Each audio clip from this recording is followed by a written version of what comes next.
오늘 창세기 47장과 48장 본문은 이 파란만장했던 147년에 야곱의 생애가 마무리되는 그 시점에 어떤 모습 가운데 있는지 우리에게 보여주는 장면입니다. 야곱은 애굽의 총리가 된 아들 이 요셉 덕분에 가장 비옥하고 살기 좋은 고센 땅에서 무려 17년 동안 평화롭고 풍요로운 노년의 생활을 보냈습니다.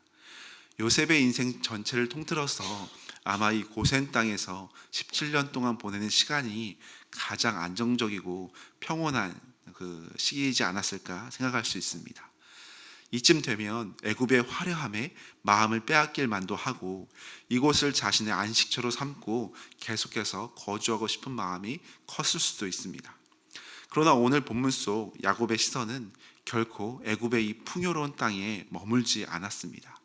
그의 마음은 애굽의 이 화려함을 넘어서 하나님이 약속하신 언약의 땅 가나안을 향해 더욱더 간절하게 타오르며 나아가는 모습입니다. 생애의 마지막 순간까지 언약의 백성이라는 하나님 나라의 자녀로서의 정체성을 잃지 않았던 이 야곱의 모습을 우리가 살펴보면서 함께 은혜를 나누면 좋겠습니다. 먼저 29절에 보면 이렇게 나옵니다. 이스라엘이 죽을 날이 가까움에 그의 아들 요셉을 불러 그에게 이르되 이제 내가 내게 은혜를 입었거든 청하노니 내 손을 내 허벅지 아래에 넣고 인애와 성실함으로 내게 행하여 애굽의 나를 장사하지 아니하도록 하라. 이 죽음이 임박했음을 직감한 야곱은 요셉을 불러서 맹세를 시킵니다. 야곱은 자신의 허벅지 안쪽에 손을 넣고 내가 애굽에 묻히지 않도록 요셉아 맹세해라. 나를 애굽에서 메어다가 조상의 묘지 가나안 땅에 꼭 장사하라라고 신신당부를 하는 모습입니다. 고대 근동에서 허벅지 아래에 손을 넣고 맹세하는 것은 생명과 후손을 건 엄숙하고 중요한 약속을 의미합니다. 야곱은 왜 화려한 이 애굽 땅이 아니라 그냥 평생 편히 쉴 수 있는 이 애굽 땅이 아니라 초라하고 작은 어떻게 보면 고생을 수도 없이 했던 그 험악한 세월을 보낸 가나안 땅에 묻히기를 원하면서 그렇게 돌아가기를 소망했겠습니까? 만약 그가 애굽에 묻힌다면 애굽 총리의 아버지로서 피라미드의 버금가는 아마 화려하고 거대한 그 장례식을 치르며 인생을 마무리할 수도 있었을 겁니다. 그러나 야곱은 세상의 화려한 무덤을 거부합니다. 그는 자신이 묻혀야 할 곳이 세상의 중심이 아니라 이 애굽이 아니라 비록 지금은 기근으로 메말랐을지라도 하나님께서 영원한 기업으로 약속하신 가나안 땅임을 명확히 알고 돌아가려고 했습니다. 이것이 우리 그리스도인들이 가져야 할 순례자의 정체성이라고 할 수 있습니다. 때로 하나님께서 우리의 삶과 이 공동체에 고생과 같은 물질적인 풍요와 세상의 성공을 허락하실 때가 있습니다. 그러나 우리는 이 세상의 안락함에 마음을 빼앗겨서는 안 됩니다. 우리의 진정한 본향인 우리의 영원히 거주할 곳은 이 땅이 아니라 하나님이 예비하신 영원한 하나님의 나라임을 우리가 잊지 않고 살아가는 것이 거룩한 긴장감을 가지고 살아가는 것이 믿음의 모습입니다. 또한 본문 48장에 보면 병든 야곱을 찾아온 이 요셉과 두 아들 앞에서 야곱은 자신의 지난 삶을 회고합니다. 3절에 보니까 요셉에게 이르되 이전에 가나안 땅 루스에서 전능하신 하나님이 내게 나타나사 복을 주시며 이렇게 말합니다. 생애 마지막 병상에 누운 야곱의 입술에서 나온 고백은 내 아들이 애굽의 총리라는 세상의 자랑이나 또 자신이 지금까지 살아오면서 잘 이루었던 그런 부유함이나 잘남이 아니었습니다. 그가 죽음을 앞두고 꺼내놓은 가장 선명한 기억은 바로 이전에 가나안 땅 루스 곧 베델에서 만난 전능하신 하나님, 이 전능하신 하나님에 대한 고백이었습니다.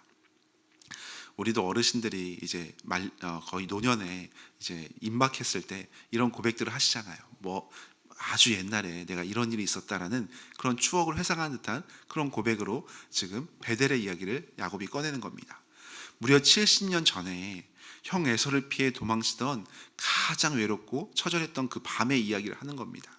돌베개를 베고 자던 그 절망의 땅 루스에서 하나님은 야곱을 찾아와 만나 주셨고 항상 함께 주시겠다고 약속했던 그 장면을 회상하고 있습니다. 그러니까 이 자녀들이 태어나기도 훨씬 전에 노년의 총각일 때 그때 하나님을 만났던 이야기를 한참 하고 있는 모습입니다. 야곱은 평생을 돌아보니까 자신의 힘과 능력이 자신을 스스로 지킨 것이 아니라 그 베델에서 만나 주셨던 전능하신 하나님께서 지금까지 풍성한 은혜로 인도해 주시고 지금까지 순적히 인도해 주셨음을 깨달으면서 그 베델의 하나님을 고백하며 간증하고 있는 모습입니다. 우리도 어떻게 보면 마찬가지라고 생각합니다. 우리 인생의 가장 어두운 밤, 나를 찾아와 위로해 주시고 다시 일어설 힘을 주셨던 그 베델의 하나님, 그 전능하신 엘샤다이의 하나님의 은혜를 우리가 잊지 않고 기억하며 살아가는 것이 더 우리의 믿음 가운데 필요합니다. 우리의 삶의 모든 순간이 온전히 하나님의 은혜였음을 고백하고 하나님을 찬양하는 것, 이것이 아름답고 영광스러운 믿음의 고백이고 모습입니다. 또한 본문 5절에 보면 야곱은 요셉의 두 아들인 므낫세와 이 에브라임을 향해 놀라운 선포를 하고 있습니다.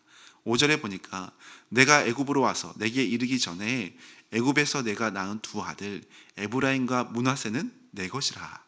르우벤과 시므온처럼 내 것이 될 것이오 라고 고백합니다. 애굽에서 요셉이 낳은 두 아들 에브라임과 므낫세를 야곱이 자신의 것이라 합니다. 즉 이 손자들을 자신의 친아들처럼 동등한 위치로 입양해서 영광스러운 이스라엘 12지파 안으로 드리겠다는 그러한 마음을 전합니다. 이 므낫세와 에브라임은 애굽의 제사장 가문의 어머니에게서 태어나 애굽 궁정의 화려한 문화를 누리며 자랐던 최고위 층의 자제들이었습니다. 그러니까 그들은 가만히 두면 애굽의 찬란한 권력과 부를 물려받아서 세상의 주류로 얼마든지 살아갈 수 있는 자녀들이었습니다.